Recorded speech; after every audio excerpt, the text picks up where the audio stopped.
Hello, here's a quick update on the Insta360 X5 repair. When I sent it off for shipping, it took about 2 days for the Insta360 repair center to receive it. Then they took about 3 days to do their initial evaluation, and then they sent me this email.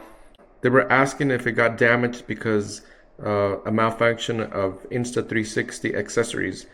And because I didn't reply to them right away, it's been about a week. So the delay in getting it repaired is on me because I should have replied to them right away that it was an accident and to use FlexiCare because I can make two of those claims. So this is going to be using my first one. But it is nice to see that they actually didn't right away use the FlexiCare claim. They were asking me if it was due to failure of their product.